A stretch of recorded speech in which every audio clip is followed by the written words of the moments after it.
¿Qué tal? Buenas tardes. Bienvenidos al Museo de Arte de Lima. Yo soy Zaira Espinosa, curadora de programas públicos del Mali. Y bueno, en esta oportunidad estamos muy agradecidos de tenerlos ustedes, de ser una de las sedes del Festival al Este y de empezar con el programa público, con este taller junto a Claudio Pereira. En verdad estamos muy interesados y emocionados de tener el primer taller de festival en el museo. Así que muchas gracias a todos por participar, por asistir, y los dejo con Andrea, quien va a presentar propiamente a Claudio. Gracias. Muchas gracias, buenas tardes. Buenas tardes, Claudio. Gracias por estar aquí, por el interés en este enfoque que es el desarrollo de públicos, un enfoque tan imprescindible para el desarrollo de las industrias culturales y las artes. Tenemos aquí a uno de los especialistas más relevantes del continente que nos ha venido a acompañar en el Festival de Cine al Este. Entonces, pido un fuerte aplauso para él por haber tomado ese avión que lo trae hasta Lima para compartir un poco de su experiencia, ¿no? en 4 horas que se van a desarrollar durante hoy y mañana. Obviamente todos los conocimientos de Claudio no podrán ser trasladados y compartidos, pero un poquito de eso nos lo vamos a llevar para poder aplicarlo en nuestros espacios y que finalmente esto se vea reflejado en ampliar la participación de la ciudadanía peruana en las artes y en las culturas y en este caso en el audiovisual. Voy a presentar brevemente a Claudio y luego él va a presentarse él mismo, que creo que es más oportuno porque podrá contarlo en carne viva, y luego él va a empezar con el taller. Claudio es arquitecto por la Universidad de Valparaíso, con estudios de diplomado en cine y tesista magíster en arte con mención en patrimonio, por la Universidad de Playa Ancha, académico de la Escuela de Cine de la Universidad de Valparaíso en línea teórica en estética e historia de las artes y problemáticas del cine contemporáneo. Entre 2008 y 2011 realiza programas corto y medio y profundidades del cine chileno del canal Cámara de Diputados, donde graba conversaciones con cineastas chilenos. En 2005 funda Insomnia, alternativa de cine, siendo hasta el día de hoy su programador y expositor del taller Apreciación Cinematográfica, especializado en diversos géneros y en especial en cine chileno y latinoamericano contemporáneo y histórico. En 2017 fue vocero de la Red de Salas de Cine de Chile, asociación gremial que agrupa a más de 18 salas independientes en varias regiones del país. Ha sido jurado en el Festival de Cine de Gramado en Brasil, en el Festival Internacional de Cine de Lima, sección Cine del Mañana, en el FIC Monterrey en México, el FAN Florianópolis en Brasil, en el Festival Internacional de Cine de Punta del Este en Uruguay y en Grava, Argentina. Y por último, Claudio desde el 2015 es director artístico del FIC Viña, el Festival Internacional de Cine de Viña del Mar, donde realiza programación y formación de públicos en cine latinoamericano. Vale decir que Chile es un referente en el desarrollo de públicos y bueno, es un placer, Claudio, que puedas estar aquí compartiéndonos un poco de lo que se está haciendo en nuestro querido país vecino en el sector del cine y de las artes. Muchas gracias, Claudio, bienvenido. Muchas gracias. Gracias. Bueno, en primer lugar, agradecer al Festival al Este, a la organización, al equipo que hace el festival, al equipo de producción, a los espacios y a ustedes por desafiar el calor para venir acá a reunirse en torno a estos temas. La idea está estructurada, bueno, y de todas maneras faltó agregar, soy padre de 2 bellos niños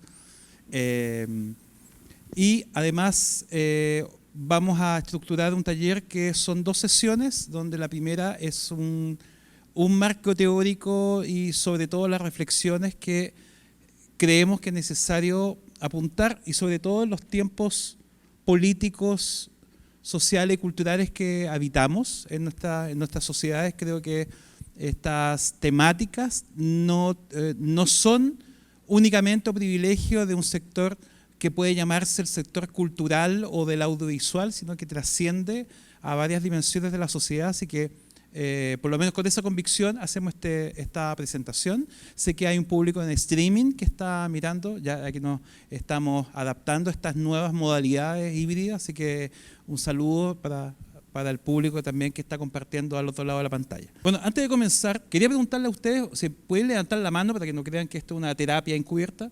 ¿Quién de acá está relacionado directamente con un espacio cultural que programe cine? Los que no levantaron la mano están relacionados con otro tipo de organización o con otro tipo de artes. La mayoría, por lo tanto, de los que están acá, y que no sea excluyente, está relacionado de algún modo, se ha enfrentado con problemáticas o con asuntos que tienen que ver con los públicos, ¿cierto? ¿Es así? Lo primero que vamos a proponer en esta primera sesión es que nos vamos a hacer preguntas y inmediatamente declaramos que el taller no da respuestas ni recetas, porque sería dudoso, problemático que en estas áreas tan cambiantes y tan dinámicas, y sobre todo que tiene que ver con una lectura del hoy de nuestras sociedades, sería extraño que viniésemos acá a dar recetas donde tiene que ver justamente con lo que propone este taller, y fue la invitación de Aleste que sea una conversación. Es un taller introductorio al desarrollo de públicos. Y lo primero, vamos a denominar cuáles son nuestras dos sesiones. La de hoy día se llama, y una pregunta amplia que se llama, ¿cómo y desde dónde nos acercamos a los públicos? Es una pregunta compuesta, porque tiene dos dimensiones. ¿Cómo nos acercamos a los públicos? ¿Y desde dónde? Ahí vamos a profundizar qué significa el desde dónde. Y mañana tiene un nombre mucho más extenso y de fantasía, porque tiene que ver con que solamente la libertad nos hará libres, porque lo que vamos a ver mañana son modelos u otras maneras distintas y quizás especiales de experiencias sobre formación de públicos en Chile, en el Festival de Cine Viña del Mar, en salas de cine independientes, en una sala independiente que está en un bosque en el sur de Chile, que en vez de butacas tiene sillones, pueden ir con mascotas, en una sala de cine que es un teatro, que es un Dex Cine Porno, que hoy día es una sala alternativa que lleva 15 años haciendo formación de públicos. Formación de público para personas mayores, que no son adultos mayores, sino que son personas mayores. Es decir, hay distintas maneras y distintos modelos que desafían un poco lo que vamos a problematizar hoy día y mañana, que tiene que ver con modelos hegemónicos o dominantes de cómo se entiende ir al cine, la apreciación cinematográfica, qué es una película, cómo nos relacionamos con los públicos, corresponde a modelos que se han ido instalando y desarrollando en nuestras sociedades en todos estos años, y que la idea es irlo desnaturalizando. Y como decía, bueno, estas sesiones están estructuradas en base a estas dos preguntas. La primera, ¿cómo y de dónde nos acercamos a los públicos? Y como decía, está compuesta por estas dos dimensiones. Una, el cómo, que significa cuál es nuestro conocimiento de los públicos. Y cuando digo el conocimiento, me refiero a cómo nosotros nos relacionamos, cuáles son nuestros públicos, sabemos quiénes son nuestros públicos. Y por otro lado, el lugar. Y cuando digo el lugar, me estoy refiriendo a un concepto que está traído desde la biología y que cada vez hace más sentido, que tiene que ver con la noción de ecosistema. Por lo tanto, cuando decimos desde dónde hablamos con nuestros públicos, es en qué lugar de ese ecosistema, que esto por supuesto lo vamos a desarrollar más adelante, conversamos o hablamos con nuestros públicos. Entonces, hecho ese desarrollo o bajada o extensión de lo que significa la pregunta, esta pregunta compuesta de esta sesión, nos vamos a referir a una antropóloga que ha desarrollado quizás las publicaciones más estimulantes y ha construido y ha ido hilvanando un marco teórico en los últimos años, que es la antropóloga mexicana Ana Rosas Mantecón, que tiene un maravilloso libro que lo recomiendo muchísimo, que se llama Ir al cine, y que ella ha ido reuniendo una serie de reflexiones de los últimos años, incluso de las últimas décadas, que se ha pensado sobre los públicos en Latinoamérica. Preguntas preliminares sobre la relevancia de problematizar las actuales conceptualizaciones y vinculaciones de lo que llamamos públicos. Significa que ha habido en estos últimos años, ella supone, y lo va a evidenciar, que ha habido cierta manera de nombrar y vincularse con lo que llamamos públicos. Por lo tanto, estoy planteando ya una pregunta implícita que significa ¿qué es los públicos entonces? Es pertinente, antes de comenzar a desarrollar el concepto de público, reconocer y describir lo que se entiende por ecosistema cultural. Es decir, antes de resolver esta pregunta o antes de desarrollar esta pregunta, ¿alguien sabe lo que es un ecosistema cultural? ¿Lo ha escuchado alguna vez? Entonces, lo primero que nos vamos a acercar acerca de este concepto que es el ecosistema cultural y en particular el audiovisual en nuestras sociedades latinoamericanas, desde donde suponemos está inserta la noción de públicos. De acuerdo a lo anterior, aparecen las relaciones entre los actores del campo del ecosistema audiovisual que están natural o indirectamente involucrados con el desarrollo de públicos, como los festivales de cine, las salas de cine, la academia, la crítica cinematográfica, así como otros, como distribuidoras, casas productoras, institucionalidad cultural, etc. ¿Qué es un ecosistema? Proviene de una nomenclatura que tiene desde la biología, que es un sistema constituido por comunidad de organismos vivos y el medio físico donde se relacionan. Es decir, es un sistema de organismos que están vivos y que se relacionan. O sea, partimos de una idea que supuestamente, y es un supuesto, nosotros estamos inmersos en un sistema donde nos relacionamos entre varios organismos que además, y lo vamos a suponer, tenemos que coexistir de una manera también sustentable, que es quizás uno de los desafíos de las preguntas que nos podemos hacer mañana. ¿Se acuerdan qué puede contener un ecosistema audiovisual? Distribuidoras y agentes de circulación. Distribuidoras que distribuyen cine y que pueden hacer la circulación de las películas, para decirlo en simple, lo que nos interesa hacer la conexión. Pantallas y exhibidores de salas, los complejos. Las escuelas e institutos de cine, los festivales de cine, las agencias especializadas en difundir los festivales y las muestras, la crítica especializada, que crítica especializada, críticos y periodistas de cine, como también influencers, blogs, redes sociales, revistas electrónicas y todo lo que deriva hoy día y que es pertinente, muestras de cine, gestores culturales, medios asociados, oficios y técnicos, soporte técnico, departamentos profesionales, departamentos del cine, dirección de arte, producción, dirección ejecutiva, gremios y otras organizaciones, estudios de postproducción, casas productoras, agencias de internacionalización. DAFO tiene una que impulsa para que el cine peruano sea conocido en los mercados y en los festivales. México tiene IMCINE, Cinema, Chile está en... La mayoría de nuestras sociedades tienen organizado un sistema para que se conozca el cine, nuestros cines, en el circuito internacional. Agentes de ventas, mercados y espacios de profesionalización, exhibidores independientes, instituciones del Estado. ¿Es lo mismo el público que los espectadores y los consumidores? ¿El público es un consumidor? Bueno, efectivamente, todo lo que dije no necesité una gran investigación porque esta exposición quisiera llamarla Frankenstein, pero realmente es una especie como de selección de varios tanto estudios como informes, marco teórico, libros como el que señalé y otros, así que tiene de todo, pero efectivamente todos coinciden, es que falta algo. Uno dice siempre cuando hace estas cosas, bueno, vamos a partir lamentándonos o vamos a partir con la parte quizás un poco evidente. ¿A qué nos enfrentamos? O sea, cuando hablamos de públicos, si estamos con una organización, cuando tenemos el desafío de programar contenidos, efectivamente tenemos que considerar algo que es evidente, pero como sabemos nada es obvio y hay que desnaturalizar y no hay que normalizar nada.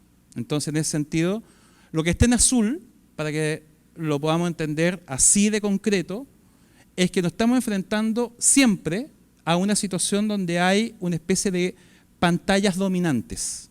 Es decir, todo lo que vemos, primero está surtido por una selección que tiene que ver con una editorial, y efectivamente en estas últimas décadas, la gran mayoría, ¿desde dónde provienen la mayoría de las películas que vemos en los cines habitualmente? Los estudios norteamericanos.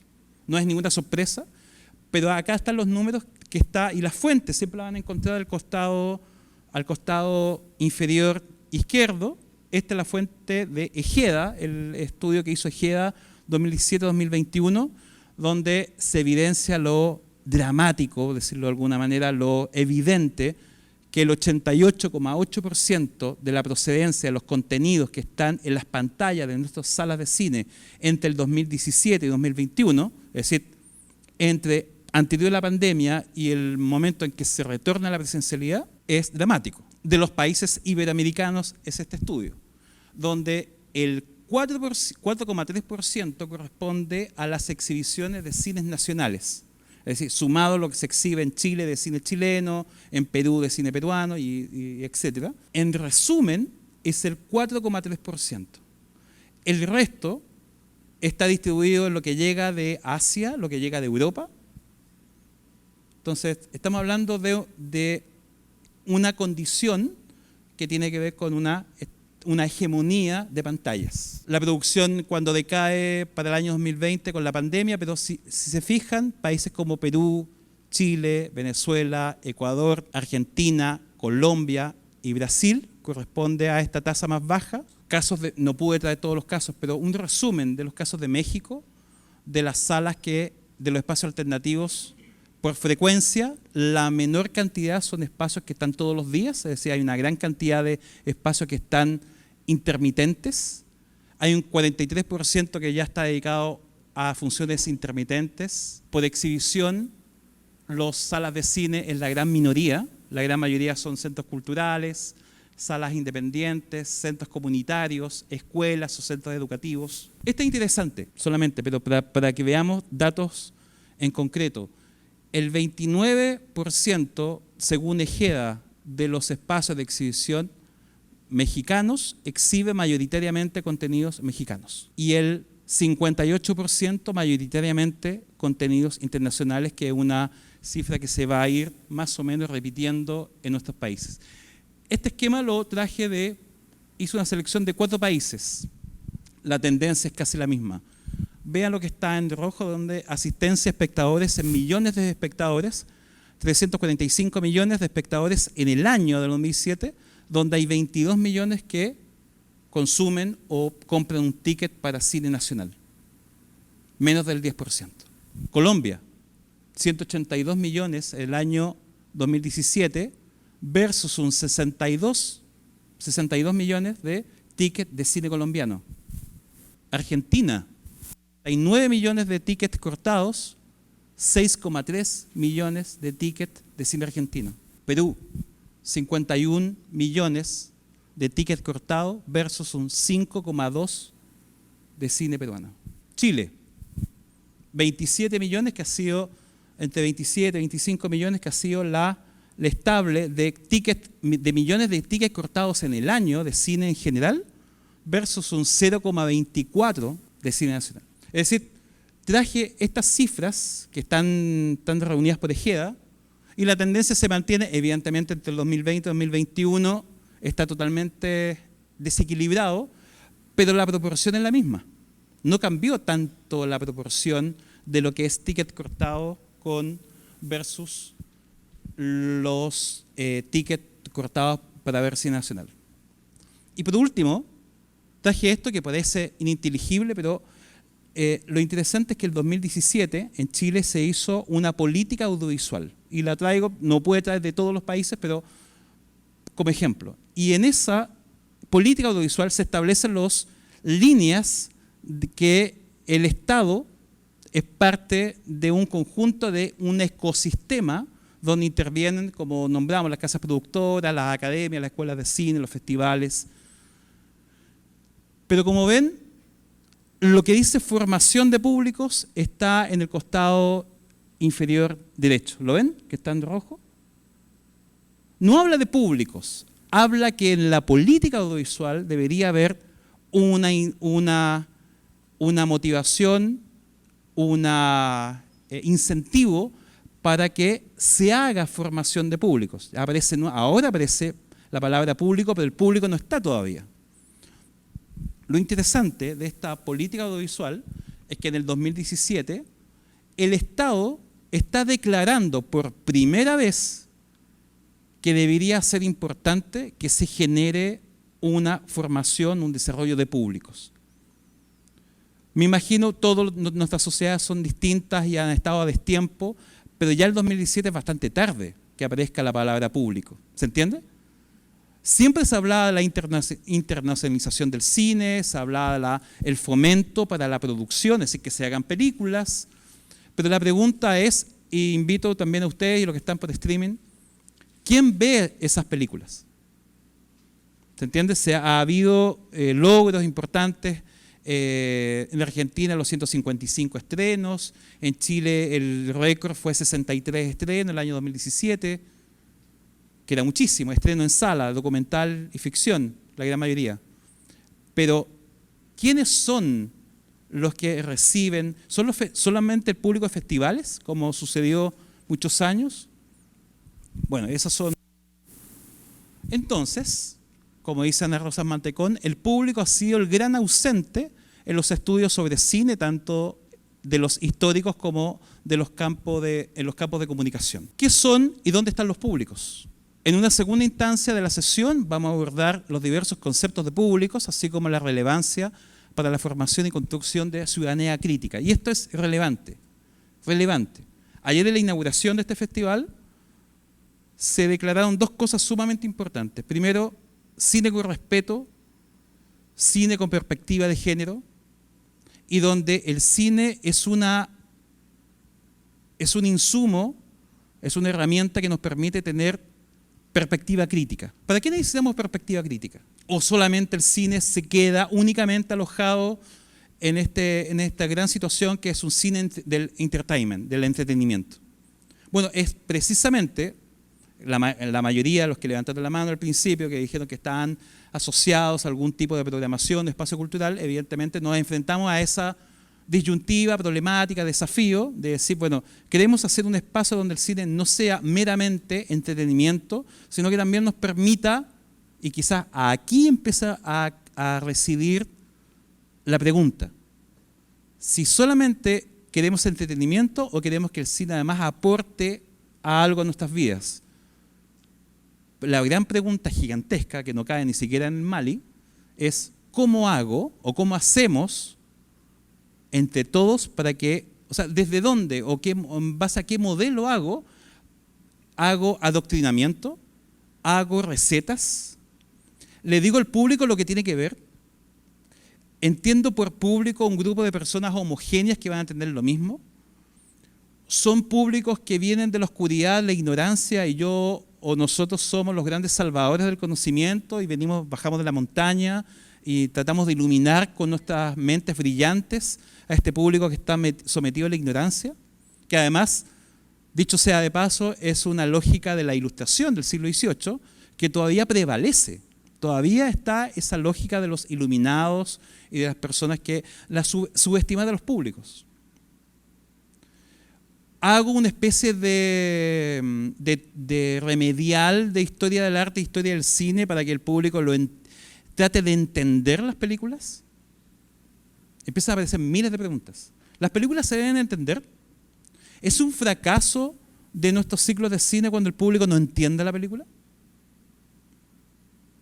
¿Solamente entra una película mediante el conocimiento? Así se entendió las bellas artes en el siglo XIX, donde el espectador iba al museo y quedaba bloqueado porque no podía entrar a la obra de arte o a la pintura porque no entendía o no comprendía desde dónde se construía ese mundo. Bueno, todas estas preguntas están servidas, si decirlo de algún modo, en una serie de preguntas que se han hecho y se han cuestionado bastantes autores sobre que a lo mejor la obra no hay que entenderla, no hay que comprenderla desde el conocimiento, sino hay que, aparece otra palabra, no sé si la han escuchado, experiencia. Hay un cineasta importantísimo que, bueno, está en algún lugar por ahí en la estratosfera, que es Raúl Ruiz, no sé si lo han escuchado alguna vez, y muchas veces decía, y muchos pensamos que era a modo de broma, que si alguien se quedaba dormido en sus películas, no tenía ningún problema. Evidentemente todos nosotros nos vamos a sentir culpables si nos quedamos dormidos en este taller o ojalá, o en una película. ¿Alguien se ha quedado dormido en alguna película? ¿Y es solamente porque no entendí la película? ¿O a lo mejor parte de la experiencia también tiene que ver con la experiencia de mi cuerpo? O sea, puede ser que una película pueda llevarnos a un lugar distinto que estar totalmente concentrado. Bueno, puede parecer descabellado lo que estoy planteando. Hay una noción también de temor al fracaso estético. No sé si lo han escuchado alguna vez. El fracaso estético es que todo tiene que estar iluminado, todo tiene que estar conectado y por lo tanto mi satisfacción tiene que ser de aplauso, si no es un fracaso.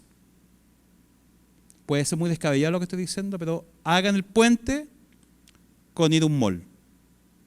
El nivel de excitación que tengo ante el consumo es que si no tengo lo que me propuse obtener de ese lugar, es un fracaso.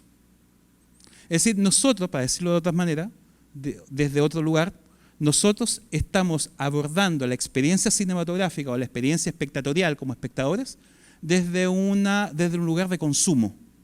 Si no logro lo que quise o lo que mi expectativa eran de total éxito, es un fracaso.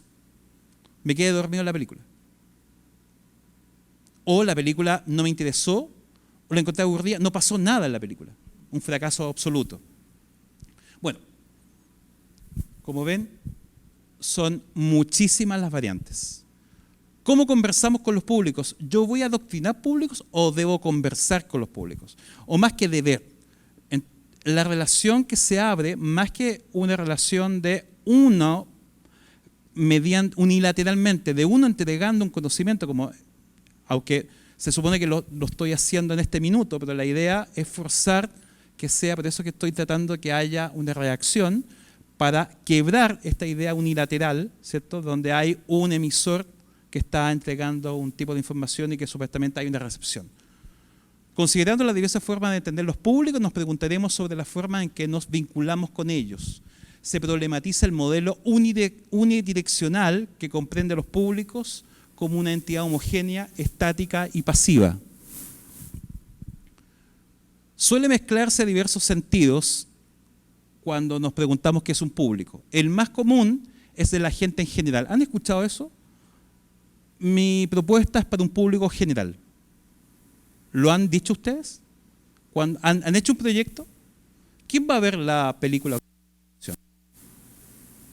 Público general. ¿El público general existe? ¿Quién es ese público? Ustedes son público general, ¿no? Se resisten, pero uno lo declaró por mucho tiempo, estaba esta idea. ¿Y quién va a ver la película en tu función, tu programa de forma? Público general, como uno lo dice muy abiertamente. El público concebido como una totalidad social, como que el público es todo. También el público puede ser también la audiencia concreta presenciando un espectáculo, una exhibición de un espacio situado que permite visibilizar acciones comunes. Una tercera acepción de públicos es que se forma en la relación con la circulación de textos, sonidos, imágenes, según lo dice Barner. La cultura, según la definición, se desprende que el sector de las culturas es amplio, diverso y complejo. Entonces, si entendemos que las definiciones de público vienen desde el lugar donde entiendo la cultura, y si entiendo cultura como un campo amplio, diverso y complejo, entonces todas las definiciones anteriores quedan desechadas o por lo menos subestimadas. ¿Se entiende? No puedo concebir un público estático o la totalidad homogénea si es que entiendo que primero parto de la idea que la cultura es algo diverso y amplio. Entonces, desde ahí, estas ideas de público que estuvieron alojadas durante mucho tiempo, que el público era una totalidad, una generalidad homogénea, estática, son totalmente tan fuera de lugar. La cultura debe ser considerada el conjunto de los rasgos distintivos, espirituales, inmateriales, intelectuales y afectivos que caracterizan una sociedad, un grupo social, que abarca además las artes, las letras, los modos de vida, las maneras de vivir juntos, los sistemas de valores, las tradiciones y las creencias, según la UNESCO 2009. Entonces, no existe, lo dirá Ana, no existe un público de arte, sino públicos de arte, en plural. El público se compone de una variedad de conjuntos que tiene cada uno una motivación, un objetivo propio y un comportamiento específico. Esto sacado de Coelho. Cuando hablamos de acceso cultural, nos referimos a las prácticas de relación de los públicos con los bienes y servicios producidos dentro del campo cultural con sus dinámicas cambiantes de producción, circulación y acceso. Hasta el momento no hemos respondido ninguna pregunta, pero sí se nos aparecen, les voy a hacer la pregunta a ustedes mejor. ¿Qué conceptos han aparecido en estos 15 minutos de conversación? Ecosistema, públicos en plural. Hemos desechado, o por lo menos subestimado, o por lo menos dejado a un costado esta idea que el público es algo homogéneo, unilateral, del cual uno se va a referir de una forma unidireccional a eso, a esa ameba homogénea que llamaba público. Entiendo que la cultura es algo diverso y amplio y por lo tanto no puedo hablar de público como algo estático. Y ahora aparece otro, que lo propone también Ana. Acceso cultural. ¿Todos tenemos el mismo acceso? Bueno, queda evidente simplemente y no entendiendo nada de cine, de arte, por lo menos si uno habita cualquier de nuestras sociedades latinoamericanas entenderá que por lo menos el acceso es algo que no es igualitario, no está equilibrado, no es equitativo.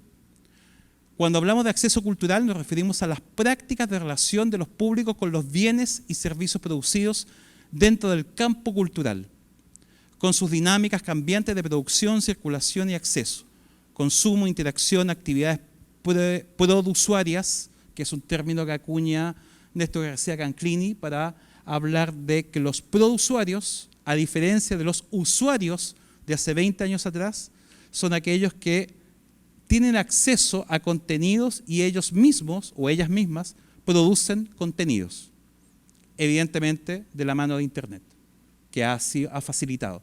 ¿Alguien de acá produce contenidos? ¿Es youtuber, influencer?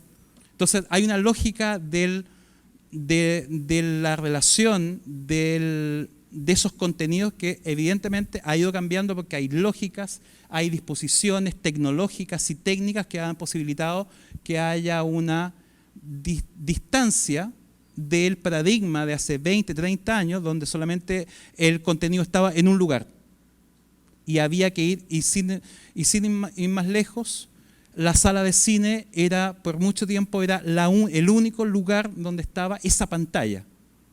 Hoy día nos relacionamos, como dice Ito Steyer, con todas las pantallas al mismo tiempo.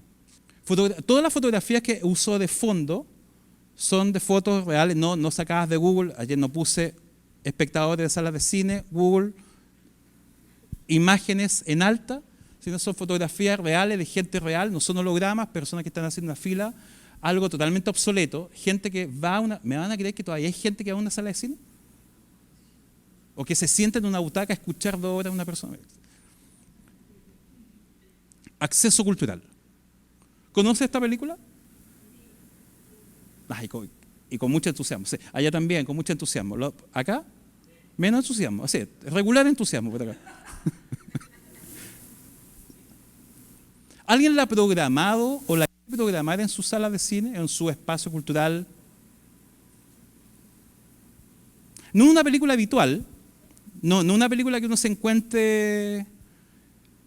La película nos propone maneras de entrar muy distintas y no tiene que ver que la película no pase nada o nadie hable y todos los prejuicios que uno tiene y que ni siquiera no sé si el chiste del documental de 6 horas mirando un cactus es real. Yo nunca he visto, por lo menos, la película más experimental que he visto, pero jamás he visto algo así. Yo creo que hay mucha caricatura sobre cómo uno se enfrenta a las películas que son distintas o diversas.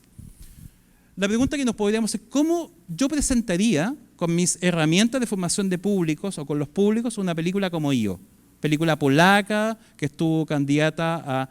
Además estuvo candidata a Mejor Película Extranjera en la reciente entrega de los premios de la Academia, protagonizada por un animal que no habla, pero que interactúa con todo el mundo, que nos interpela a nosotros mismos, nos interpela en nuestras maneras de consumir, de vivir, de interactuar a través de un animal. ¿Conoce esta película, no? La deberían conocer. Si me dicen que no le puedo preguntar película de streaming, al público de streaming, pero me imagino que ustedes la conocen, o el público de streaming a lo mejor la conoce. Podemos hacer competencia entre el público de streaming y ustedes. ¿Quién la conoce? Levanten la mano. Bien. Para el público de streaming, la gran mayoría del público en la sala levantó la mano y la conoce. Wiñay Pacha. Los que han visto, como ustedes, han visto Wiñay Pacha, es totalmente, o por lo menos es muy... o es bastante distante a lo que uno comprendería o esperaría de una película, incluso con todas estas preguntas si es ficción, documental. Bueno, los que hemos tenido la suerte de exhibirla ante público, no hemos visto, no en la dificultad, sí en el desafío de poder comunicar esta película. ¿Cómo comunicamos a nuestros públicos? ¿A quién le comunicamos primero esta película? ¿O esta película tiene que ser consumida como cualquier otro bien, o debo hacer un trabajo distinto, un desafío de cómo comunicar, escribir, seducir a los públicos? ¿La han visto? Esta película, las personas que la han visto en stream, en movie, no me auspicia, pero le respeto mucho esa plataforma. No la con la N, que no nos auspicia. Ha sido una experiencia radicalmente distinta al público que la ha visto en sala. No sé si alguien la ha visto acá. ¿En streaming o en sala? No les voy a decir nada. Lo único que les voy a decir es que el público empieza los créditos y no se mueven. Están conteniendo o disimulando la explosión de emocionalidad. Bueno, pudo haber escogido cualquiera simplemente para quebrar tanta conceptualización, pero nos enfrentamos constantemente a desafíos que tienen que ver cómo seducimos. Y seducimos a niños y niñas que no necesariamente tienen que tener un determinado tipo de contenido. Pueden tener ellos también como público, o nuevos públicos pueden tener desafíos también como espectadores. ¿Alguien ha programado para personas mayores alguna película? ¿Puede en internet puesto la clave películas para personas mayores? ¿Qué películas salen? ¿Aparecen?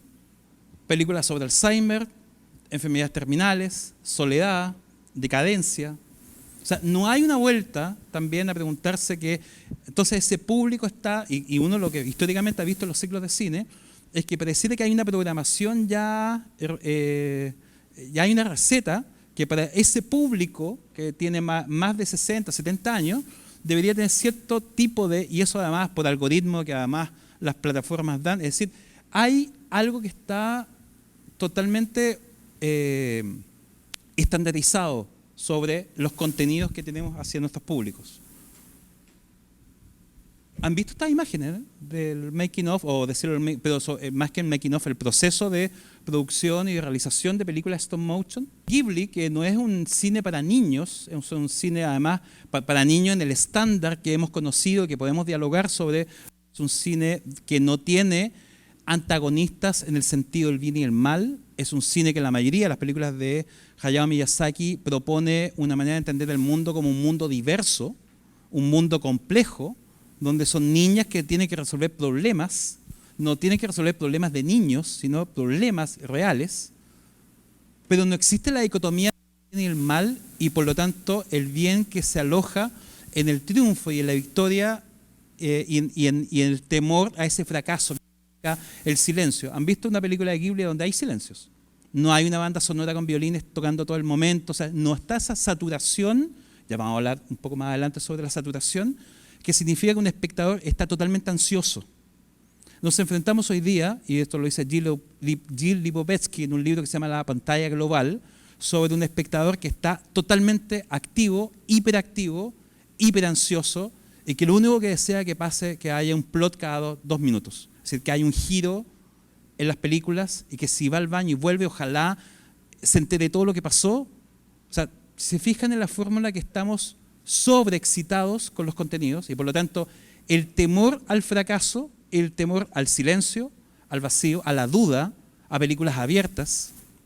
Bueno, son temas que nos enfrentamos frecuentemente, aquellos que tenemos o por trabajo o nos hemos enfrentado alguna vez a programar contenidos y por lo tanto a relacionarnos con los públicos. Los sentidos variables de las prácticas de acceso cultural se transforman en el tiempo. O sea, el acceso no es algo también estático. Remiten a construcciones sociales, a actividades socialmente definidas que impiden que se las pueda caracterizar de manera unívoca o permanente. Ya sabemos, aparte de los 3 conceptos que estuvimos viendo al principio, además sabemos que no hay algo estático y no son elementos permanentes, sino que también son dinámicos. Son igualmente diversos y cambiantes los roles que asumen los públicos y los espacios donde los desempeñan.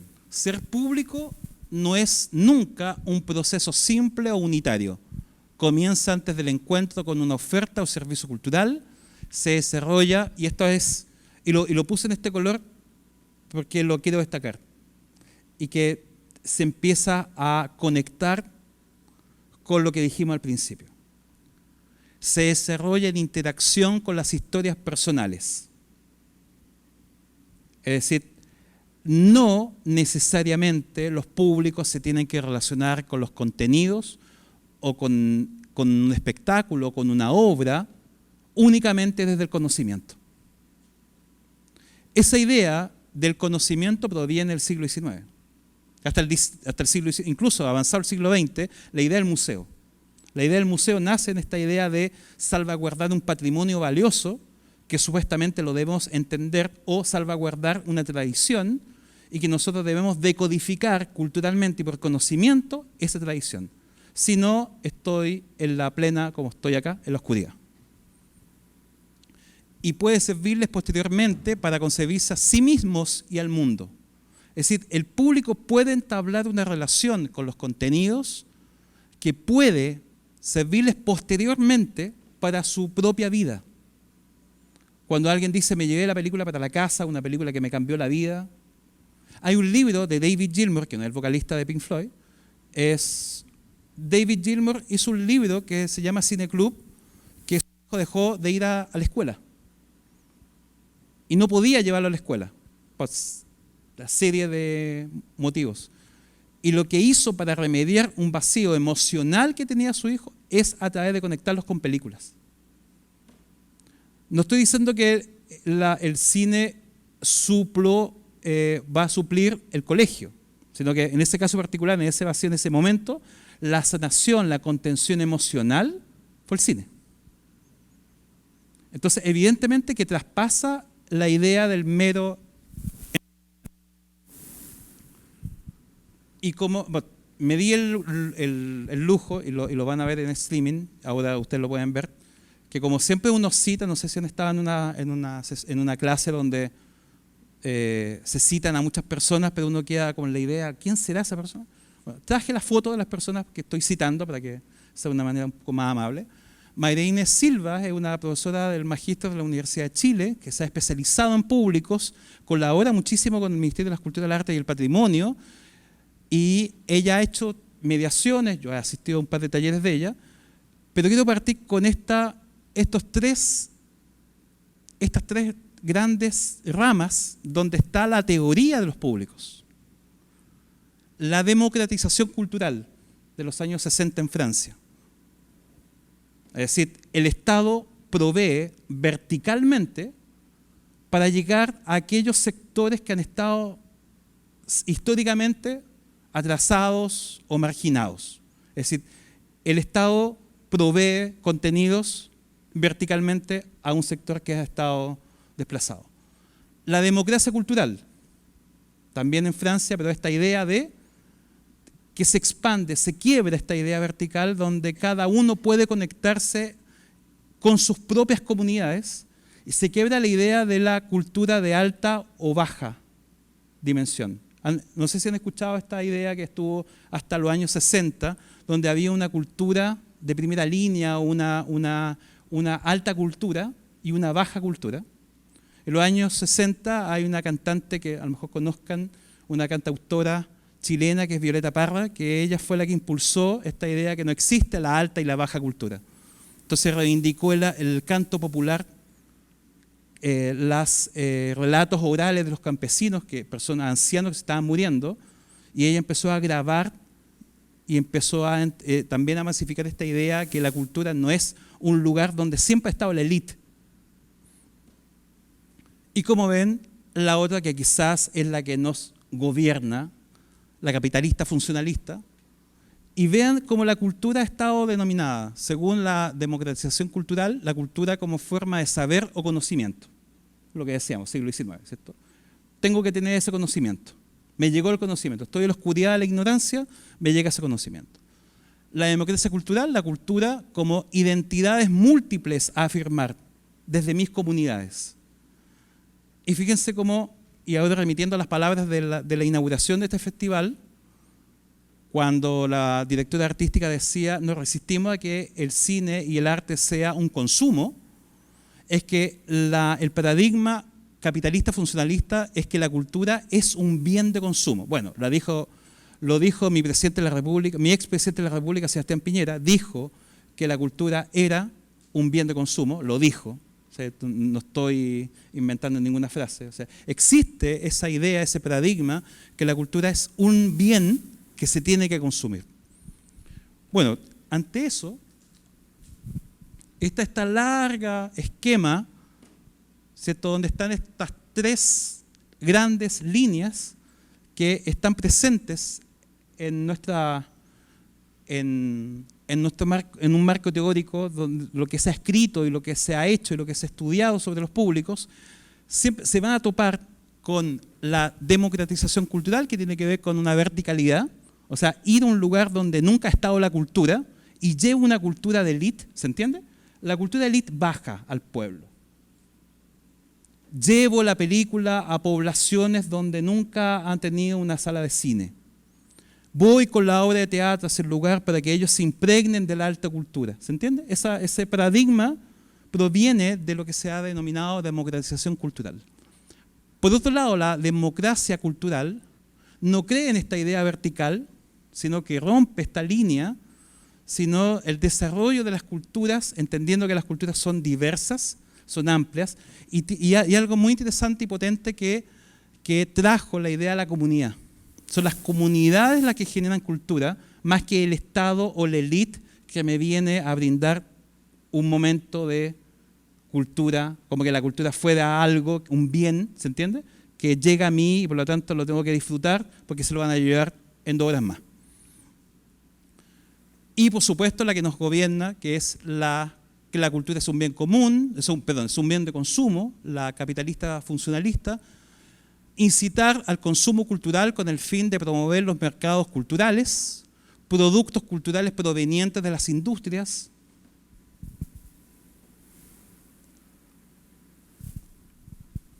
Tomás Peter y Pedro Well desarrollaron el texto Nuevas y viejas tendencias del consumo cultural en Chile, desigualdades prácticas emergentes y descripciones semánticas. Dice, ahí están estos dos para que lo conozcan, dice, la noción de capital cultural, apareció otro término, capital cultural, emergente, propuesto por Mike Savage, reconoce que las formas de consumo cultural siguen estando fuertemente asociadas a la estratificación social. ¿Qué les parece eso? ¿Les hace sentido? Es decir, que el acceso cultural está directamente relacionado con una estratificación social. O sea, no es al azar, no es un tema que yo de voluntad, que si quiero acceder o no quiero acceder a un bien cultural, a un campo cultural, sino que está determinada históricamente por una desigualdad y como operan como capitales culturales que producen distinción social y son convertibles en ventajas económicas. Sin embargo, esta propuesta busca retomar uno de los aspectos dejados de lado por la teoría de capital cultural de Pierre Bourdieu, que es quien acuña el término capital cultural.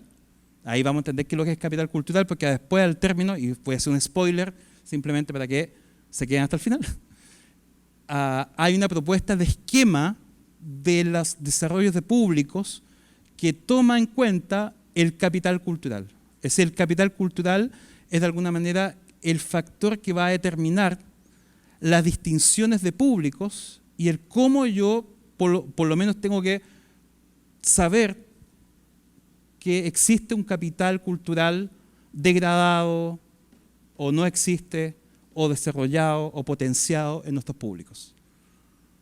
Que los criterios de valor cultural que definen lo que es alta y baja cultura son cambiantes. Es decir, evidentemente lo que uno entiende por baja cultura y alta cultura no es la misma del año 70, el año 82, el año 91. O sea, evidentemente han cambiado, sí, hay un esquema, hay un gran paradigma, pero lo que nosotros entendemos, vamos a ir entendiendo, la música urbana y quizás todos los fenómenos de hoy día han hecho esa fluidez, ¿cierto? Ese tránsito de lo que se denomina una alta y una baja cultura.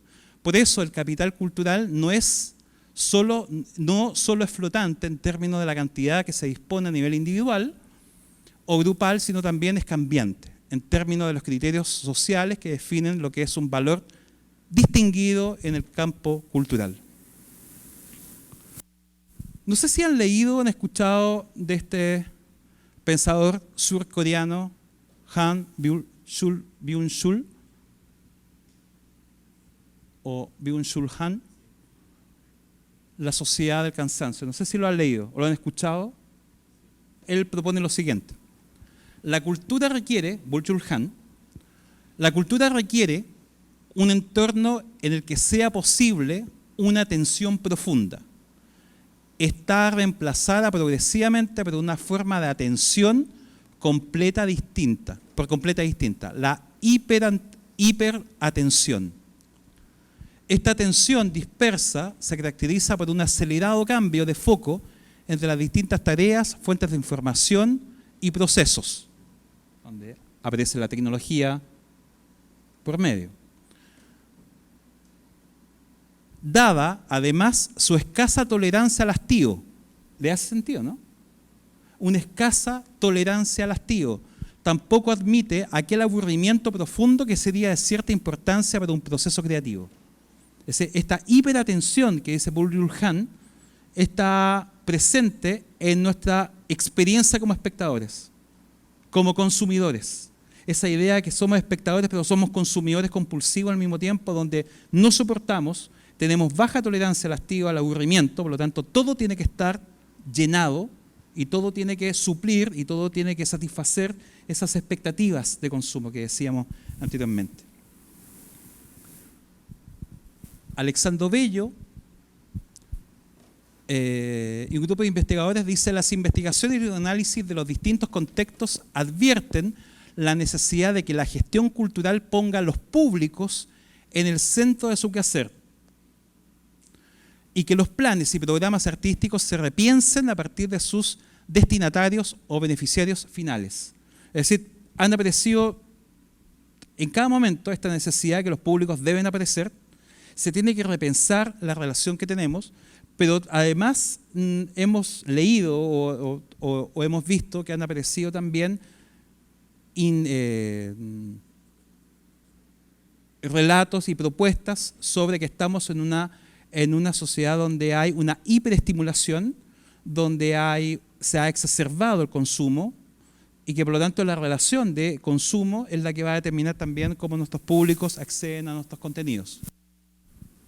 Luciana Jiménez dice: hoy se reconoce cada vez más que los públicos forman parte del hecho artístico y que su presencia depende de una gran diversidad de factores que es necesario identificar y explorar a fin de poder establecer políticas culturales y estrategias contemporáneas que los pongan en el centro. Es decir, hemos visto 3 llamados, es decir, los públicos tienen que estar en este ecosistema, tienen que estar presentes los públicos. ¿Han leído a Néstor García Canclini alguna vez? ¿Saben quién es? ¿Sí? Quizás hoy día es uno de los teóricos y de los más relevantes que todavía está sumamente activo. Dice, los públicos no nacen, sino que se hacen. ¿Les suena eso, no? ¿Les ha sentido? Los públicos no nacen, sino que se hacen, pero de modos distintos de la época gutenbergiana, a propósito desde el imprenta en adelante, o en la digital.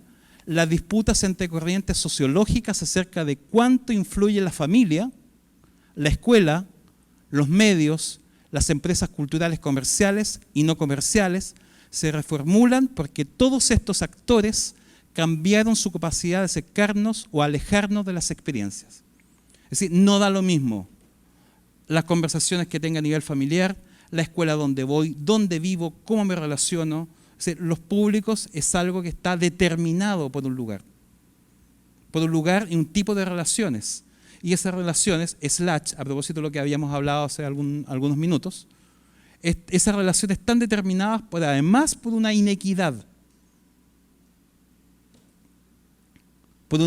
social.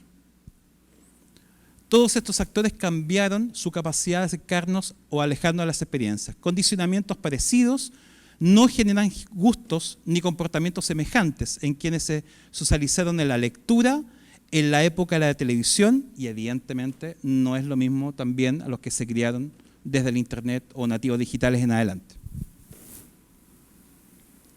El rol del público, según Ana Rosas, se genera en el encuentro de las ofertas culturales, no preexiste a ellas.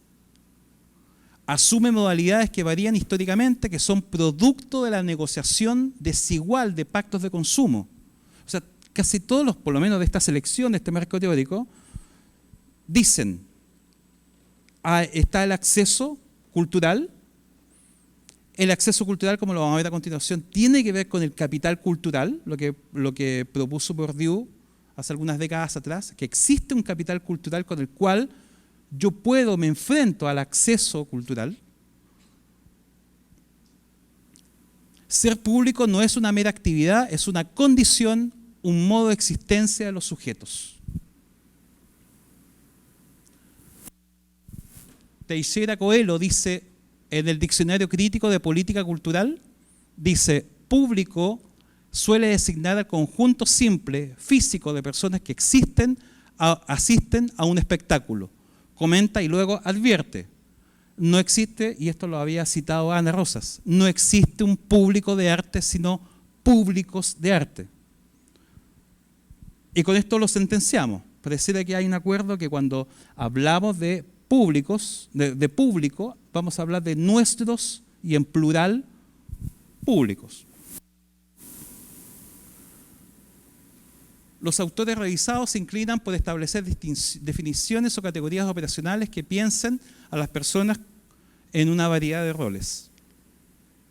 Sobre noción de públicos. Reconocemos la existencia de un comportamiento colectivo que trasciende las conductas individuales de las personas que los conforman. Por ejemplo, públicos, a los grupos de personas que realizan consumos culturales presenciales caracterizados por su diversidad, heterogeneidad y presencialidad. Públicos, a finales del siglo XVI, que comenzó a utilizarse el nombre de público para referirse a los asistentes a una representación. Es decir, la palabra público viene de una tradición de asistir a algo. Lo propio de los públicos también, su anonimato, es curioso, porque históricamente la tradición de los públicos, y que es curioso porque tiene que ver con lo público, por un lado, está asociado con el anonimato.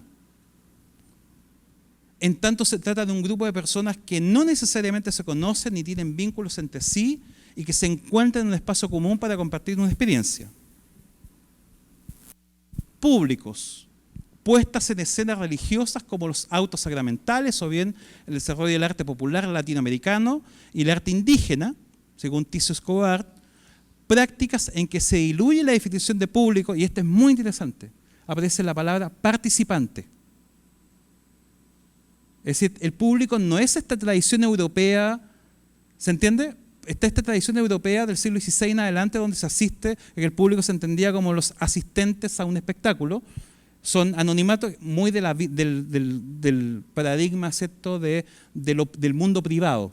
Aunque tenga la palabra público, el mundo privado defiende esta idea del anonimato, no hay relación entre ellos, pero sin embargo aparece, y sobre todo en el arte latinoamericano, esta idea de el participante. Audiencias, por otro lado, grupos de personas que se realizan consumos culturales no presenciales o a distancia. Entonces podremos hablar de las audiencias de televisión, de plataformas de streaming, de redes sociales, de transmisiones en línea y de distintas disciplinas propias de las industrias creativas que estarán caracterizadas por su masividad, multiplicidad o motivaciones e intereses. Ustedes dijeron también, habían dicho consumidor, alguien dijo consumidor, otros dijeron público y alguien dijo espectador. Se encontraría determinada no solo por factores sociales, sino que especialmente por factores psicológicos, culturales y biológicos. Pierre Bourdieu dice, están caracterizados por su capital cultural que le otorga herramientas de apreciación sobre un campo. Comunidades. Grupos de personas que comparten un interés, un estilo de vida, una condición o una problemática. A partir de ahí se involucran con la oferta artística, la actividad cultural y el quehacer de una organización o espacio. Y aparece nuevamente la palabra heterogeneidad.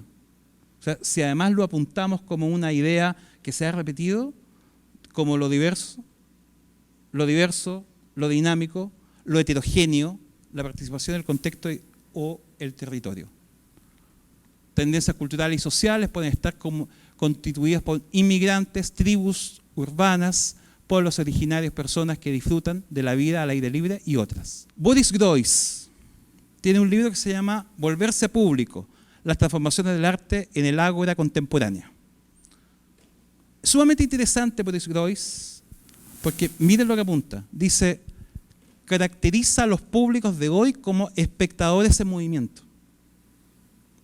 Afirma que son básicamente viajeros, dado que la vida contemplativa contemporánea coincide con una permanente y activa circulación. Hasta el momento, cuando, por lo menos de la propuesta, no es que ustedes la tengan internalizada, pero de esta propuesta, nos estamos enfrentando, cuando nos enfrentamos a los públicos, nos estamos enfrentando a una diversidad, a comunidades, a grupos heterogéneos, que a lo mejor conversan entre sí, que tienen distintas motivaciones y además cada uno o cada una tiene o posee un capital cultural distinto, que además está determinado por circunstancias y determinaciones sociales. Capital cultural responde al conjunto de herramientas, habilidades, conocimientos, gustos, preferencias y hábitos con los cuales cuenta un individuo y que inciden en la forma de aproximarse, valorar, aprender y apropiarse simbólicamente de un bien cultural o de una expresión artística. ¿Les hace sentido? O cuando usted ha recibido públicos o grupos de espectadores, ¿todos se enfrentan de la misma manera? ¿Todos tienen las mismas herramientas? Esas herramientas no son únicamente conocimiento. Esas herramientas no son solamente el dato Wikipedia, si me sé la vida del director de la película o de la directora de la película. No solamente tiene que ver con la trivia o con un conocimiento fácil o rápido o duro, sino que tiene que ver desde también cómo a mí me hace sentido la obra, cómo a nuestros públicos le hace sentido, cómo ellos reciben desde el punto de vista simbólico o por otro lado, o cómo se marginan.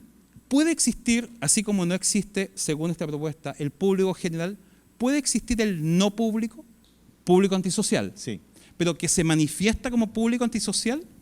No, porque de repente puede estar en el anonimato nada más. ¿Puede qué? Estar en el anonimato. o de repente no puedan o están de manera externa o digamos aislada del tema de capital cultural, ¿no? Efectivamente pueden ser grupos o pueden ser personas que no es que no les interese la propuesta que ustedes tengan en la curatoría, programación, los títulos que van a poner o los espectáculos que están montando. Es que a lo mejor ni siquiera está dentro de sus prioridades. Están aislados, pues. O tienen barreras que son económicas, territoriales, que son las más evidentes, ¿cierto? En mi pueblo no llega el teatro o no hay una sala de cine.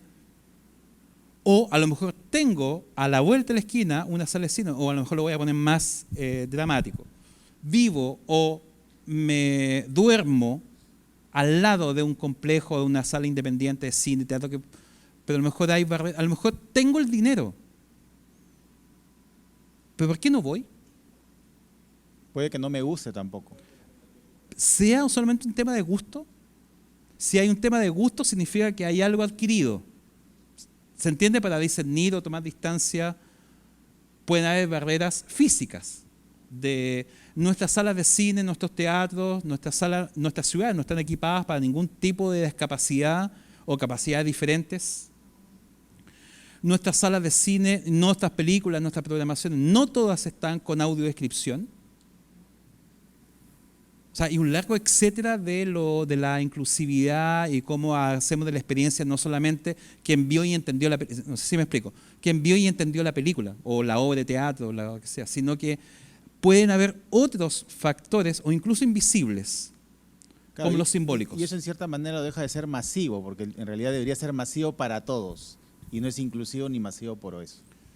Claro, y ahí podemos aportar con lo que tú dices, con lo que es interesante con lo masivo, que uno tiene como, no sé si ustedes han tenido la oportunidad de postular algún fondo o a presentar ante privados o ante alguna institución, que la propuesta de ustedes tiene que ser 100% exitoso, vamos a llenar todas las funciones, van a haber 300 espectadores que van aquí así de entrada, o sea, esa idea de la masividad, que son muy buenas para el mundo neoliberal, de los indicadores, ¿cierto? De los indicadores de éxito, quizás está totalmente atentando contra esta idea de la barrera simbólica. O sea, no me acerco a la sala de cine porque tengo prejuicio, porque tengo temor, no me siento parte de esa exhibición, aunque sea de un contenido que uno lo proyecta como un contenido social, puede ser a lo mejor totalmente excluyente. Eso pertenece a una élite para conocedores. No voy a la sala de cine porque ahí solamente va un grupo de personas que están totalmente inmiscuidos dentro del mundo cultural, que el mundo cultural / además es una élite. O sea, hay una serie, inmediatamente, que están las dos palabras pedidas. Es decir, el mundo cultural y el acceso cultural también está determinado por barreras simbólicas, que es lo que proponen estos autores. O sea, ya no estamos acercando al desarrollo público, pero el desarrollo público está determinado y además hay que considerar estas reflexiones que tienen que ver con que los públicos son heterogéneos, diversos, tienen un capital cultural diverso, marcado lamentablemente por la exclusión social, pero además, habiendo resuelto quizás temas físicos de accesibilidad, rampas, de acceso, a lo mejor está subvencionada la entrada, a lo mejor la entrada es gratuita, quizás nos enfrentamos también a otros tipos de barreras que son invisibles. Justo quería decir eso, que probablemente también sea temor de que esos espacios son vistos como culturales, ¿no? Y entonces hay un montón de gente que no asiste precisamente porque no se siente parte de ese espacio o aceptado en un espacio como este, o siente que tendría que tener cierto nivel de conocimientos o cosas por el estilo. Y entonces pasa que siento que sucede que lo cultural no es cotidiano, o sea, está muy alejado de lo cotidiano. Igual que lo político, ¿no? Alejado de lo cotidiano. Entonces, de cierta forma termina habiendo una brecha, ¿no? En que lo cultural es para una élite y además cuando se propone algo desde el otro lado es despreciado porque no pertenece a esa élite, ¿no? Entonces, ya como para decir de dónde tiene que venir la cultura o quiénes son los entendidos en cultura. Sí, totalmente de acuerdo y corresponde, o sea, es parte de lo que estamos conversando, porque efectivamente hay un gran modelo, un paradigma que se ha reproducido, o por lo menos está vigente, o por lo menos está presente. Lo digo con todas las variantes porque no estoy diciendo que determinado país es así, el otro pues, también estaremos cayendo en la misma en la misma reduccionismo, ¿cierto? De que era esquemático que este país es distinto de este. No, son sociedades que estamos regidos por un modelo económico. Ese modelo económico político además genera populismos, que es acercar la cultura, hacer llevarla, pero también estamos cayendo en la misma reproducción de que la cultura es un bien que tengo que llevar para que lo disfruten, lo consuman, o está en un reducto que hace estas brechas que dices tú, ¿cierto? Que lo cultural pareciera que estuviese encapsulado simbólicamente en una élite o por lo menos de un grupo que es social, cultural o tiene ese capital cultural más alto. ¿Tú querías decir algo? Dilo ahora o calla para así. Lo diré ahora entonces. Claro, estaba pensando sobre esas barreras que tú mencionabas para los consumidores, ¿no? Y me puse a pensar que, bueno, ahora, como tú dices, no solamente aquí en el Perú, sino también en varios lugares, en varios países de Latinoamérica, tenemos una suerte de murallas, de distancias construidas a partir de valores compartidos o valores rechazados, ¿no? Entonces, este eslogan que tú bien mencionas del festival, ¿no? Cine con respeto, es una frase que, pues, muy amplia, ¿no? Y evidentemente, intuitivamente todos podemos estar de acuerdo con ella, ¿no? Pero si empezamos a profundizar en ese respeto, de todas maneras va a haber grupos que van a tener resistencia, ¿no? Y va a haber grupos que van a tener adhesión a esos valores. Entonces, ¿cómo justamente confrontar contra esa barrera, ¿no? De los consumidores? Bueno, nos vamos a adelantar un poco, pero lo vamos a abordar, porque prácticamente toda esta construcción de antropología, sociólogos, gente que ha estudiado en perspectiva de tiempo cómo se han entendido los públicos, cómo el Estado, los estados, no todos los estados de Latinoamérica tienen un Ministerio de Cultura. Recordemos que Brasil también cerró por un gran momento el Ministerio de Cultura. Chile ha tenido hace muy poco un Ministerio de Cultura, tuvo una institucionalidad bastante frágil. Es decir, todas nuestras sociedades han tenido una manera que el Estado ha asumido políticamente esa responsabilidad. Porque nos estamos acercando a una idea, y que tiene que ver con el /cine con respeto, porque como hoy día entendemos la formación y el desarrollo de públicos, tiene que ver con que lo hacemos desde un enfoque de derechos. Es decir, hay un desafío por romper esas barreras. Hay un desafío por acortar esas brechas. O sea, no puede ser que en nuestras sociedades latinoamericanas el cine menos consumido, El cine nacional. el cine latinoamericano es el menos visto en Latinoamérica. Y no es un eslogan, por eso partimos con esta idea de estas condicionantes, que son estudios de públicos antes de la pandemia, durante la pandemia, quizás durante la pandemia quizás había más diversidad porque no solamente aparecieron plataformas, sino que apareció gente que compartió links, descarga, WeTransfer, me han contado, de todo, un largo etcétera, pero la lógica dominante no ha variado. O sea, la lógica de desigualdad, de disparidad entre pantallas que, como se ha dicho desde los años 70 en adelante, nos colonizan, ¿se entiende esta idea? Y no es nada contra Mario Bros, ni Marvel, ni que son el demonio mismo encarnado en pantallas, que si uno lo escucha al revés dice viva el demonio, no. Pero sí es un hecho evidente que los espectadores de hoy están condicionados porque el 88,8% de la procedencia de las películas que vemos en las pantallas de cine son de los estudios norteamericanos.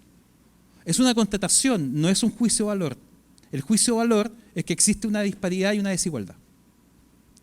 Es un juicio de valor decir que sí hay una desigualdad en nuestros sistemas educacionales, que no todos los colegios se exhibe cine latinoamericano o aprendemos de nuestro propio cine. No sé cuántos sabemos, o sea, los que sabemos de cine latinoamericano y cine nacional es quienes nos hemos puesto a estudiar por un tema de trabajo. Pero no sé si eso está integrado a los currículums educacionales de ver una película histórica que diga algo. ¿Cómo yo puedo entrar a una película? Qué aburrido. Película en blanco y negro, aburrido. Mal. Película de los años 60, doblada, pésimo. ¿Qué más? Actores que murieron, ya, desastre.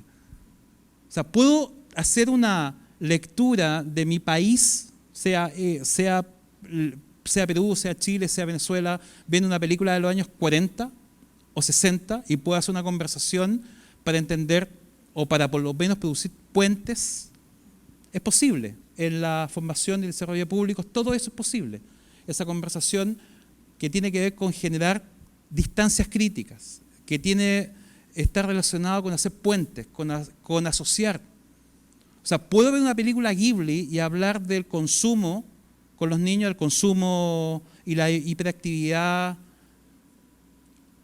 O sea, puedo hacer que el cine sea un puente, perfectamente, pero eso tiene que ver cómo con nosotros podemos entender de una manera más amplia y entender que los públicos son dinámicos, son diversos y sobre todo, y para cerrar este comentario, efectivamente lo tengo que hacer desde la lógica de perspectiva de derechos.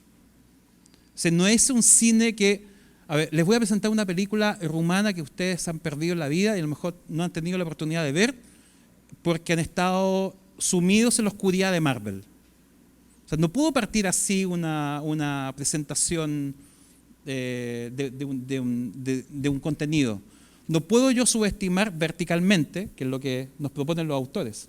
No puedo decir, yo tengo la verdad iluminada porque estoy cayendo. O sea, dicho eso, es una máquina del tiempo y yo estaría en la ilustración, estaría hablando como en el siglo XVIII, diciendo que ustedes están en la oscuridad. Bueno, sí, literalmente ustedes están en la oscuridad y yo estoy con un foco acá, pero me refiero simbólicamente. Entonces, esa idea excluyente de la verticalidad es de donde ha estado mucho tiempo los sistemas educacionales, donde las comunidades escolares se han... Bueno, de hecho la palabra alumno. ¿Qué significa la palabra alumno? Sin luz. Sin luz. O sea, partiendo de cómo vemos la distinción vertical, podemos entender cómo también se han generado lógicas excluyentes. Bueno, Pierre Bourdieu, a quien le debemos la noción de capital cultural, dice que corresponde al conjunto de herramientas, como habíamos visto, y que proveen esta capacidad que incide en la forma de aproximarse, valorar, aprender y apropiarse simbólicamente de un bien cultural. A propósito de las barreras, está relacionado con las condiciones o determinantes que posibilitan el consumo y la participación cultural de las personas. Participación. Participación cultural. Apareció nuevamente la palabra participación. Ya no es solamente ir y comprar el ticket y llevarme la película o no, sino que tiene que ver con participar, ser parte de. Se reconoce de los estudios desde los años 60 una disparidad en el acceso debido a diferencias no solo en el poder adquisitivo, sino en educación, capital cultural, según lo que dice Bourdieu, y un estatus social. Cuando hablamos de acceso nos referimos a los factores y condicionantes que permiten a las personas disfrutar de las creaciones artísticas y los bienes culturales. Caracterización, los prosumidores, según García Canclini, es la caracterización de la nueva generación de prosumidores culturales, es decir, jóvenes que se involucran con las artes desde la producción y expresión de contenidos propios. Es decir, no están, en vez de aislarse o de estar excluidos, genera contenidos desde la producción y expresión de contenidos propios y abandonan y esto es interesante lo que propone Néstor, abandonan el rol del espectador inactivo, generando un cambio significativo en la manera de relacionarse con los espacios culturales. Barreras de acceso, Coelho Teixeira lo define como condición material previa que posibilita la producción y el consumo de productos culturales e identifica 3 tipos de acceso. El acceso físico, el acceso económico, las dos las hemos ya conversado, el acceso intelectual, posibilidad de uso o apropiación efectiva del producto cultural. Desarrollo de públicos, hemos ya integrado participación, hemos integrado heterogeneidad, hemos hablado del enfoque de derechos, hemos hablado de lo plural en el sentido de públicos, no existe un público estático. Los prosumidores, según Néstor, son estos generadores de contenidos, efectivamente para romper la lógica del espectador inactivo. Las estrategias de desarrollo de públicos suelen basarse en la identificación de las barreras, es decir, el desarrollo de los públicos está sí y solo sí, me encanta decir sí y solo sí, aunque esté de más, pero sí y solo sí, está relacionado directamente con la identificación de las barreras que hemos conversado, que condicionan la aproximación a la oferta artística para articular acciones que faciliten el acceso a bienes y servicios culturales y promuevan la participación cultural, considerando las diferencias y la diversidad de la población. Entonces, ¿cuáles son esas barreras? Barrera económica, que quizás es la más evidente, en el sentido que se hace evidente, ¿cierto? Se manifiesta. No tengo que suponer o hacer un estudio o una encuesta para saber, porque se manifiesta por una exclusión por un asunto económico. La barrera territorial, que quizás sea la más amarga de todas, ¿cierto? En mi comunidad, en mi barrio, en mi región, en mi ciudad, en mi pueblo, no llega. Y se fijan cómo uno está tan internalizado con el lenguaje, no llega, es como que fuera algo, ¿cierto? No llegó. No va a llegar. Barrera etaria, lo vimos hace un momento. Contenidos que a lo mejor no están pensados, repensados para organizar o para integrar a los que hemos programado en salas de cine, en festivales. Nos llegan los comentarios. Todas las películas son para jóvenes, todas las películas son violentas, todas las películas son... ¿por qué no hay películas? Y no estoy diciendo que no haya películas de abuelitos, que quizás sea el gran error o cómo se subestiman a los públicos adultos en este sentido. Sino, ¿cómo hacemos para que públicos que han estado históricamente excluidos, en este caso a lo mejor por contenidos etarios, queden integrados? Y no se trata de cine según una generación, o sea, cine de abuelitos para abuelitos, cine de niños con niños actuando.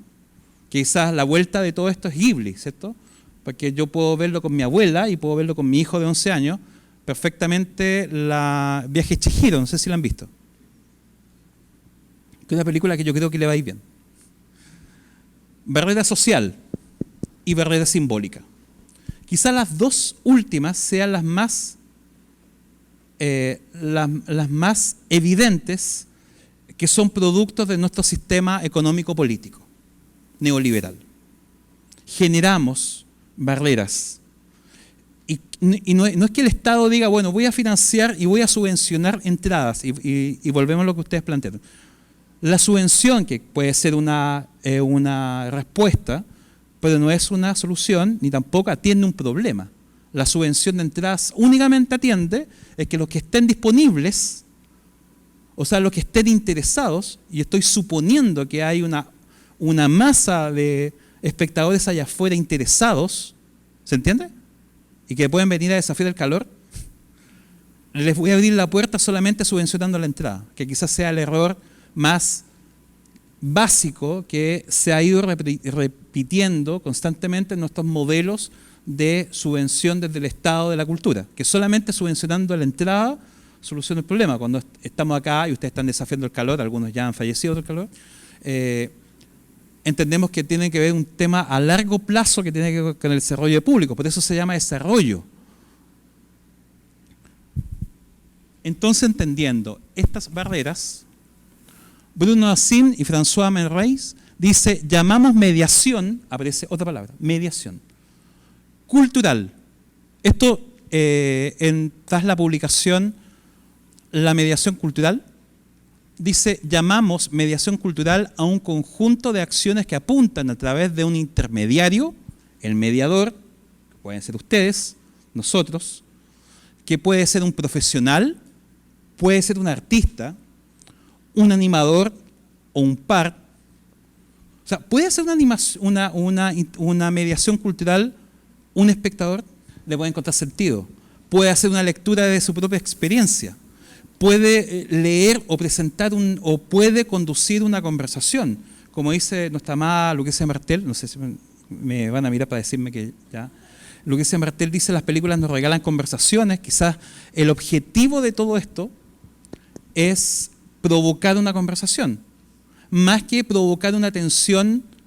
Si entendí los datos que me dio, si alcancé a anotar todos los datos que me dio, porque no entendí estoy generando barreras en la mediación. A lo mejor perfectamente un espectador de nuestra comunidad o nuestros públicos puede ser perfectamente el mejor mediador, más que alguien que ha estado especializado. A vincular un individuo, no es broma, a un grupo o una propuesta cultural o artística con el objetivo de favorecer su aprehensión, conocimiento y apreciación.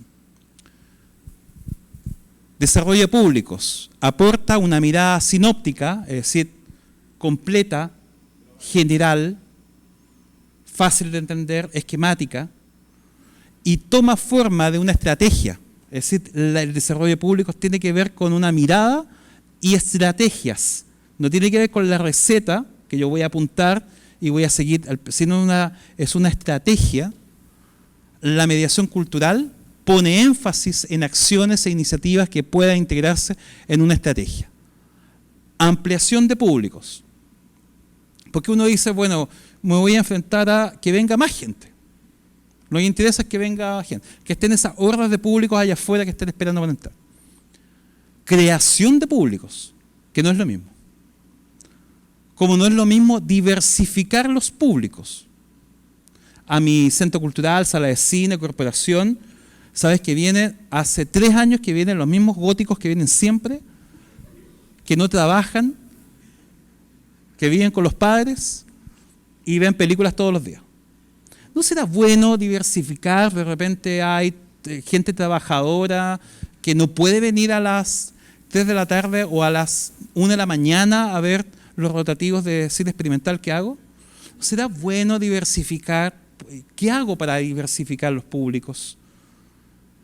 Tengo esos 30 gotas, tengo un público que a lo mejor está viniendo constantemente, que ya conoce mi espacio, conoce mi propuesta, que es lo que vamos a ver mañana. Ya estoy anunciando lo de mañana. Mañana vamos a ver distintas experiencias reales, no inventadas, reales de formación, de desarrollo de público, de fidelización. ¿Puede una cerveza artesanal, un influencer, un restaurante, una comida, lo puedo integrar a mi función de cine? Puede que venga alguien que viene del heavy y que pueda hacer una mediación con un documental que voy a traer sobre Metallica o sobre lo que sea. Puedo hacer cruces. Puedo hacer una mediación que alguien que no venga al cine, venga quizás de otra. Puedo a lo mejor hablar sobre comida sustentable, pesca sustentable con un buzo. Son una experiencia. Puedo que a mi sala de cine vengan perritos, gatos, en un bosque, que son también una sala de cine que les voy a presentar mañana. Formación de públicos, gestión de públicos. Rubén Gutiérrez dice, hay 3 grandes objetivos que tienen que ver con la fidelización, lograr que las personas que ya participan en la oferta artística lo hagan con mayor frecuencia y compromiso, ampliación de públicos, atraer a más personas con el mismo perfil de quienes ya asisten o participan, diversificación de públicos, conseguir que la participación de segmentos que la población no asisten ni toman parte de la oferta debido a barreras, lo que estuvimos hablando, que obstaculizan su acceso y que se relacionan con el capital cultural. Alguien dirá, al fin un esquema. Mucha cita, mucha reflexión, pero no veía ningún esquema. Ahora, pero este esquema no lo podríamos entender, por eso lo dejamos cuando faltan 30 segundos para terminar esta presentación, es porque no la puedo entender si no entendí lo que, o por lo menos, si no por lo menos conversamos sobre capital cultural. entonces me enfrento a que existan públicos ocasionales, públicos regulares, públicos potenciales, y miren cómo está incluido el no público. Porque lo más esperable es que el no público no existe en ningún lado porque es un no público. Bueno, como lo obvio es el enemigo de la sabiduría, según Sergio Rojas, el no público es parte del desarrollo de públicos. Porque pareciera que hay barreras que no se están atendiendo y que hace que se excluya, se autoexcluyan de cualquier tipo de oferta de programación de espacio cultural. Es decir, a más interés, y el interés está creado por el capital cultural y por las condiciones socioeconómicas, no están las barreras simbólicas, no están las barreras sociales, no están las barreras territoriales, y está el interés, la energía, mi capital cultural, mis deseos, mis gustos adquiridos, la familia, el colegio, la lectura, un largo etcétera, que no todo tiene que ver con algo unilateral, es que puedo estar dentro de estos públicos regulares o potenciales, es decir, por formación de públicos o por fidelización, o puedo tener muy poco o escaso capital cultural que me hace que existan las barreras que hemos nombrado y que atentan contra cualquier tipo de participación. Ya no hablamos de asistencia, no hemos hablado de asistencia, hablamos de participación. Como referencia al ecosistema proveniente de la biología, y ven cómo volvemos a lo que dijimos al principio, sistema constituido por comunidad de organismos vivos y el medio físico, cómo se relacionan, unidad compuesta por organismos interdependientes que comparten mismo hábitat y cadenas que muestran interdependencia de los organismos al interior del sistema. ¿Sirve que un festival de cine solamente alimente el capital cultural de los cinéfilos que siempre van a ese festival? ¿Sirve que una escuela rural donde se hace un festival itinerante no dialoguen? ¿Sirve en el sentido de vida de este ecosistema? ¿Vale la pena que exista una escuela de cine en la misma región, una sala independiente y un festival de cine que tiene millones de soles, o al revés, y no dialoguen?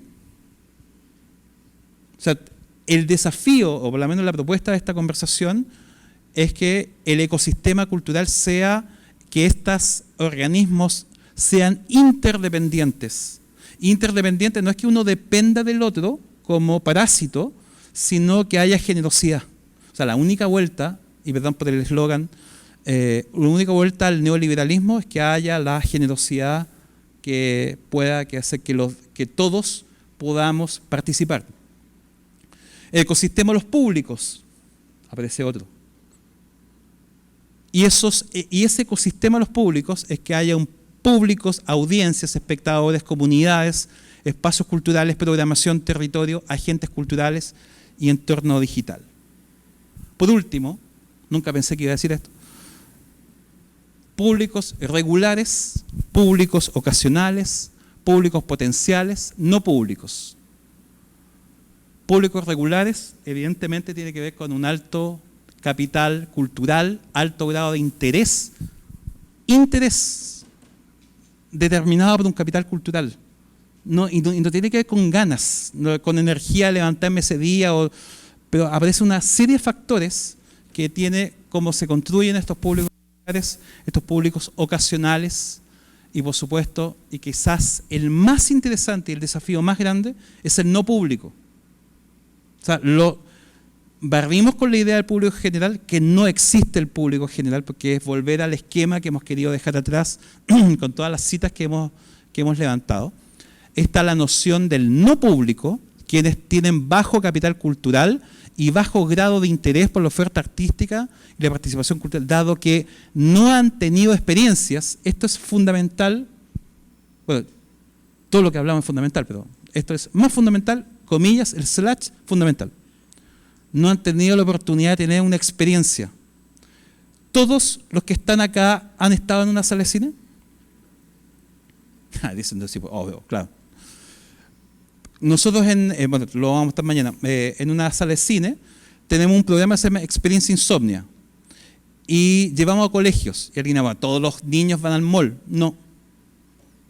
Hay niños que por tema económico no van al mall, porque evidentemente lo que sale la entrada, / todo lo que es, todos los insumos, porque es el humo elegante, todo el alto grado de azúcar que consumen, es muy caro. Pero además, por los nuevos hábitos de espectadores, tienen el streaming y tienen todo. Entonces, nunca han tenido la experiencia de estar en una cosa obsoleta, a oscuras, que todos estén en silencio, que ya es cosa extraña, y estén disfrutando juntos. O sea, no es un Zoom, es físico. Entonces, evidentemente, cuando dice que los no públicos es aquellos que a lo mejor tampoco han tenido las experiencias previas en este ámbito y enfrentan barreras de acceso físicas, territoriales, económicas que condicionan su implicación o vinculación con organizaciones o espacios. Y nuestro desafío son 4. Cómo creamos públicos, formamos públicos, ampliamos públicos y fidelizamos públicos. Y terminamos con este esquema. Aquí está la participación, el acceso y la diversificación, que son estos tres grandes objetivos del desarrollo público. Si no, tendría sentido, porque el desarrollo público no tiene que ver con tener más espectadores para tener más entradas, y no lo vamos a tener si es que no entendemos cómo es en globalidad un ecosistema donde existen estas barreras, donde hay distintas nociones de acceso y donde existen distintos tipos de capital cultural. Muchas gracias, Claudio.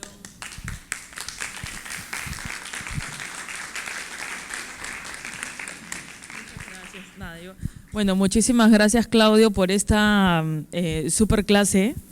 Compartido muchos conceptos y ahora una herramienta a partir de esta introducción que, bueno, esperamos que en sus casas puedan seguir profundizando con esta información y también que cada uno y una de los que estamos aquí podamos compartir esta información con compañeros o con personas que creemos que les puede interesar, porque sabemos que es un horario complejo para poder asistir, por eso agradecemos su presencia, ¿no? La presencialidad es muy importante, el esfuerzo de trasladarse hasta aquí también, y en nombre del festival agradecemos eso. Y bueno, por favor compartan la información, porque sabemos de que esta información es súper importante para poder transformar… ¡Oh! Un accidente, perdón. Sabemos que es súper importante para que nuestros proyectos, nuestras iniciativas puedan ser sostenibles y sobre todo que todas y todas podamos acceder a la cultura, ¿no? Todas y todos tenemos el derecho a participar en la vida cultural en este país. La desigualdad es atroz, somos uno de los países más desiguales de Latinoamérica, entonces hay que erradicar esas brechas y es nuestra misión hacerlo desde las fronteras en las que estemos, ¿no? Nada, Claudio, muchísimas gracias. Mañana los esperamos a las 3 de la tarde. Solo recordar que la presencia de Claudio es posible gracias a la Embajada de Chile. Es posible también gracias a Fundación Telefónica, que ahora está acompañándonos con la transmisión en vivo, gracias al Mali, que nos acoge hoy, y gracias al Ministerio de Cultura, que brindó unos fondos concursables al Festival de Cine al Este para desarrollar un programa completo de desarrollo de públicos, ya que poco a poco se va convirtiendo como parte de la política este eje tan importante, ¿no? Nada, gracias. Gracias, Claudio. Bueno, dejar los invitados para mañana, y mañana es totalmente distinta la dinámica. ¿Hablan ustedes? No. Porque la idea de concentrar todo lo teórico y todo lo… para que, evidentemente, algunos sacaron fotos, algunos tomaron… pero es muchísima información, pero la idea es que mañana la vamos a ejercitar, no van a haber citas ni nada, van a haber registros de experiencias, no son testimonios, sino registros fotográficos en video de distintas salas, espacios y formas de desarrollar públicos que hemos conocido, así que los queremos compartir mañana, pero la idea es que por lo menos nos haga sentido lo que conversamos hoy día. Así que muchísimas gracias por desafiar el calor y venir. Muchas gracias.